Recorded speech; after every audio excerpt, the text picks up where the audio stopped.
Hello सबैलाई नमस्कार अनि मेरो नयाँ भिडियोमा यहाँलाई स्वागत छ।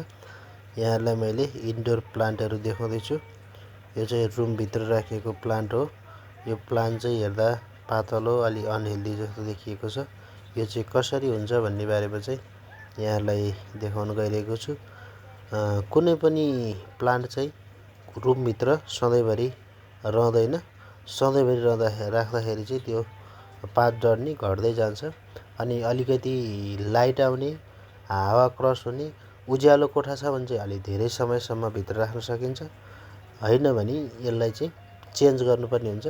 अनि यसको लागि चाहिँ सजिलो उपाय के छ भन्दा प्रत्येक दुईवटा प्लान्ट चाहिँ बनाउनुपर्छ। अनि एउटा प्लान्ट चाहिँ बाहिर अनि अर्को चाहिँ भित्र राख्यौँ भने हामीलाई यो एक्सचेन्ज गर्नलाई सजिलो हुन्छ। अनि भित्र 1-1.5 महिना राखेपछि अलिकति अनहेल्दी हुन लागेपछि त्यसलाई हामीले बाहिर ल्यायो भने अनि बाहिरको भित्र, भित्रको बाहिर गऱ्यो भने अनि प्लान्ट सदाबहार एउटै साइजमा अनि हेल्दी भइरहन्छ।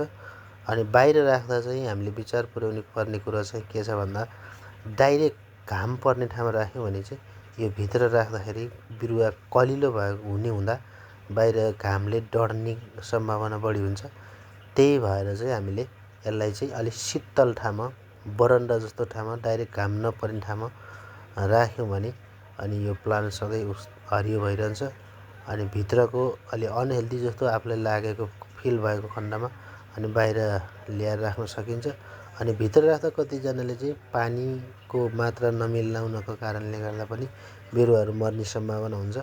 अनि यो भित्र राखेको प्लान्टलाई चाहिँ पानी कम चाहिन्छ। गर्मी महिनामा 5 दिनमा एकपल्ट दिनुपर्ने हुन्छ भने जाडो महिनामा चाहिँ लगभग 10 दिनमा एकपल्ट, त्यो पनि थोरै सकेसम्म स्प्रे गर्ने, सम्भव भएसम्म, नभए भने अनि थोरै दियो भने अनि यसरी गऱ्यो भने चाहिँ सजिलो हुन्छ। यो चाहिँ बाहिर राखिएको बिरुवा छ। यो चाहिँ घाम पर्ने ठाउँ भएको भएर अनि धेर जस्तो पात डढ्ने सम्भावना छ। अनि यिनीहरूलाई चाहिँ यसरी तयारी गरेर हामीले शीतल ठाउँमा राख्यौँ भने चाहिँ राम्रो हुन्छ। अनि एक्सचेन्ज गर्न पनि सजिलो हुन्छ।